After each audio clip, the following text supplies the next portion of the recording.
दोस्तों, बॉलीवुड की दुनिया जितनी चमकदार लगती है उतनी ही रहस्यमय और विवादों से भरी भी है। सितारों की जिंदगी में जहां शोहरत और दौलत होती है, वहीं कई बार ऐसे मुकदमे और आरोप भी लगते हैं जो उनकी पूरी जिंदगी को बदल देते हैं। आज हम बात करने जा रहे हैं एक ऐसे ही केस की जिसने न सिर्फ बॉलीवुड को हिला दिया बल्कि पूरे देश का ध्यान अपनी ओर खींच लिया। ये मामला है सलमान खान और ब्लैक बक शिकार केस का। एक ऐसा केस जो 1998 में शुरू हुआ और आज भी लोगों के बीच चर्चा का विषय बना हुआ है। इसमें जुड़ा सलमान खान का नाम, बिश्नोई समाज की आस्था और बाद में उभरा गैंगस्टर लॉरेंस बिश्नोई का बयान। तो चलिए दोस्तों, शुरुआत से जानते हैं सलमान खान के हिरण केस का असली सच और कोर्ट ने इसमें क्या कहा। वीडियो में आगे बढ़ने से पहले चैनल को सब्सक्राइब कर देना, वीडियो को लाइक कर देना ताकि आने वाली वीडियोस की नोटिफिकेशन आप तक पहुंच जाए। चलिए वीडियो को शुरू करते हैं। साल था 1998। राजस्थान का खूबसूरत शहर जोधपुर। यहाँ फिल्म हम साथ साथ है की शूटिंग चल रही थी। फिल्म में सलमान खान के साथ सैफ अली खान, करिश्मा कपूर, तब्बू और सोनाली बेंद्रे भी थी। शूटिंग के दौरान एक रात ऐसी आई जिसने बॉलीवुड की दुनिया को हिला दिया। खबर आई कि कुछ सितारे सफारी गाड़ी में निकले और पास के गांव कांकाड़ी में जाकर ब्लैक बक यानी काले हिरण का शिकार किया। ब्लैक बक एक दुर्लभ और संरक्षित प्रजाति है जिसका शिकार करना भारत में सख्ती से प्रतिबंधित है। गांव के कुछ लोगों ने आवाज सुनी, गाड़ियां देखी और इसकी सूचना वन विभाग और पुलिस को दे दी। यहीं से सलमान खान का नाम इस केस से जुड़ा और एक लंबे कानूनी सफर की शुरुआत हुई। हमें यह समझना जरूरी है कि आखिर ब्लैक बक का शिकार इतना बड़ा मुद्दा क्यों बन गया। असल में राजस्थान में रहने वाला बिश्नोई समाज हिरण और खासकर ब्लैक बक को पवित्र मानता है। उनकी मान्यता है कि ये जीव भगवान का स्वरूप है और इनकी रक्षा करना उनका धर्म है। इतिहास में कई बार बिश्नोई समाज ने पेड़ों और जानवरों की रक्षा के लिए अपनी जान तक दे दी है। 1727 में खेजड़ली आंदोलन में 363 बिश्नोई पुरुषों और महिलाओं ने पेड़ों को बचाने के लिए बलिदान दिया था। ऐसे समाज के लिए ब्लैक बक का शिकार सिर्फ कानून का उल्लंघन नहीं था बल्कि उनकी आस्था पर चोट थी। इसी वजह से बिश्नोई समाज इस केस के पीछे पूरी ताकत से खड़ा हो गया। शिकार की घटना के बाद राजस्थान पुलिस ने जांच शुरू की। सलमान खान और उनके साथियों सैफ अली खान, तब्बू, सोनाली बेंद्रे और नीलम पर केस दर्ज हुआ। सलमान पर आरोप था कि उन्होंने खुद बंदूक से हिरण का शिकार किया। वन विभाग ने गवाहों के बयान, गाड़ियों के टायरों के निशान और पोस्टमार्टम रिपोर्ट के आधार पर चार्जशीट दायर की। इसके बाद सलमान खान को गिरफ्तार भी किया गया और कई बार जेल जाना पड़ा। यह केस कोई साधारण मामला नहीं था। एक तरफ देश का सबसे बड़ा सुपरस्टार था, दूसरी तरफ बिश्नोई समाज की आस्था। कोर्ट में गवाह आते, बयान बदलते, सबूतों पर सवाल उठते और अपीलें होती रहीं। इस केस में लगभग 20 साल तक सुनवाई चलती रही। कभी सलमान को राहत मिलती तो कभी सजा सुनाई जाती, लेकिन हर बार उनके वकील ऊपरी अदालत में अपील करते और मामला लटकता गया। 5 अप्रैल 2018 को जोधपुर की कोर्ट ने सबसे बड़ा फैसला सुनाया। कोर्ट ने कहा कि सलमान खान दोषी है और उन्हें 5 साल की सजा सुनाई गई।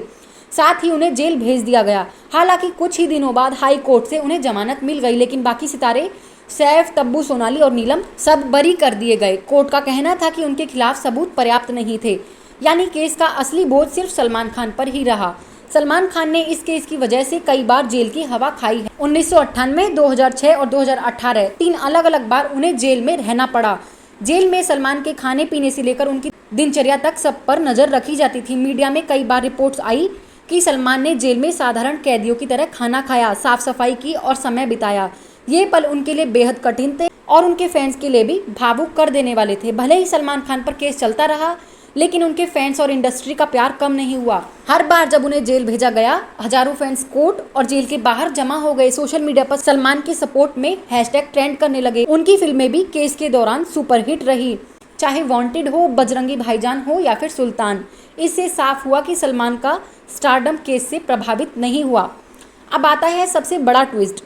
2018 में जब कोर्ट ने सलमान खान को सजा सुनाई, तभी जेल में बंद गैंगस्टर लॉरेंस बिश्नोई ने मीडिया के सामने बयान दिया। उसने कहा, सलमान खान ने ब्लैक बक का शिकार करके हमारे बिश्नोई समाज की भावनाओं को ठेस पहुंचाई है।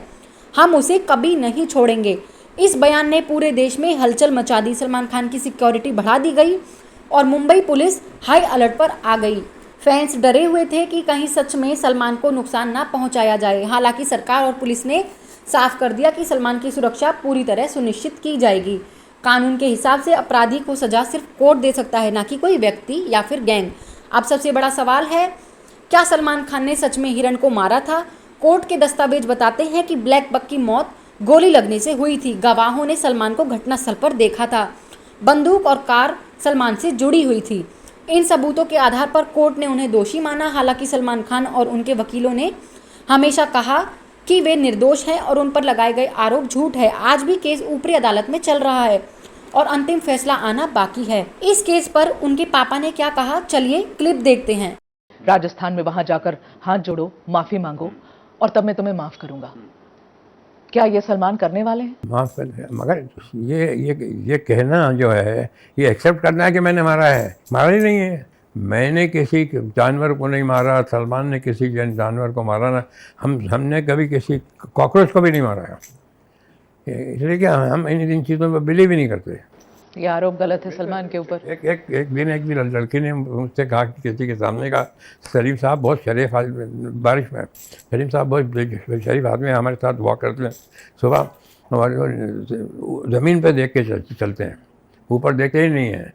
मैंने कहा इसलिए नहीं आप किसके लिए कि मैं बहुत शरीफ आदमी हूँ। मुझे लगता है कि कोई बारिश में जो कीड़े मकोड़े वो कोई पाँव के नीचे ना आ जाए, तो मैं उनको बचाता हुआ चलता हूँ। तो दोस्तों, सलमान खान का ब्लैक बक केस सिर्फ एक बॉलीवुड स्कैंडल नहीं है। यह एक ऐसा मामला है जिसमें कानून, आस्था और स्टारडम तीनों आपस में टकराते हैं।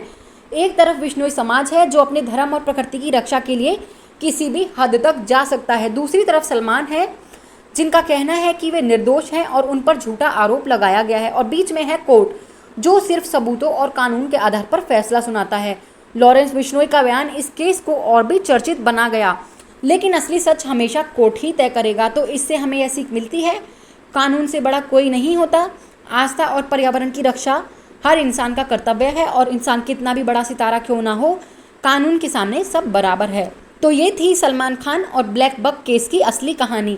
एक केस जो आज भी रहस्य, विवाद और चर्चा का हिस्सा है। अब आप बताइए, आपको क्या लगता है, सलमान खान निर्दोष है या दोषी? अपनी राय हमें कमेंट बॉक्स में जरूर बताएं। वीडियो अच्छा लगा हो तो शेयर करें, चैनल पर नए हैं तो सब्सक्राइब कर देना, वीडियो को लाइक कर देना ताकि आने वाली वीडियोस की नोटिफिकेशन आप तक पहुंच जाए। मिलते हैं अगली वीडियो में, तब तक के लिए जय श्री राम।